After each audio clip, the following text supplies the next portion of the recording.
When soldiers came marching home, they were faced with many challenges. Their loved ones back home had experienced great change in the 4 years they were gone. They themselves had changed drastically.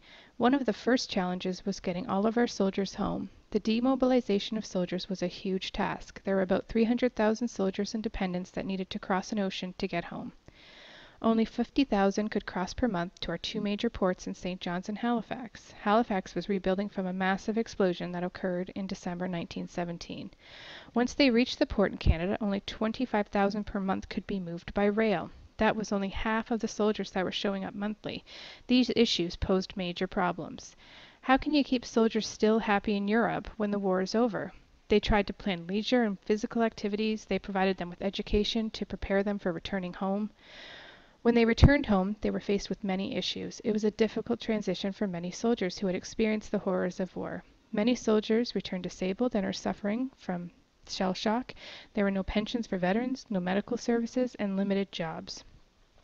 Also, during this time of demobilization, a deadly flu called the Spanish flu spread across the world, killing more people than the war itself. Of the 21 million people who died worldwide, 50,000 of them were Canadians. Soldiers brought the virus home with them from Europe, impacting nations all over the world. Women had also changed. They gained more rights, such as voting. They gained valuable skills, working, and had access to many opportunities. But when men came home, they were looking for their jobs back. The conditions in the workplace were also less than desirable. Wages were low, there were no safety conditions, no labor laws, so hours were long with no security. The economy was shifting from wartime to peacetime, so there was a shortage of jobs. The cost of goods, such as food and clothing, and rent had gone up, and although wages had increased, they had not kept up with the rising costs of living. This made it difficult to survive. By the time 1920 rolled around, disabled Canadians were given pensions. At this time, Canada had the most generous pensions in the world.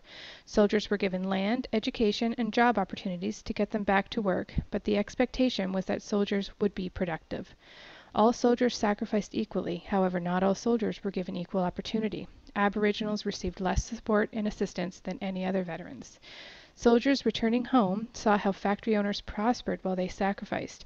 Many soldiers became disappointed by the response of the government to their needs after fighting in a long war and wanted great change. What will come next? Created using Powtoon.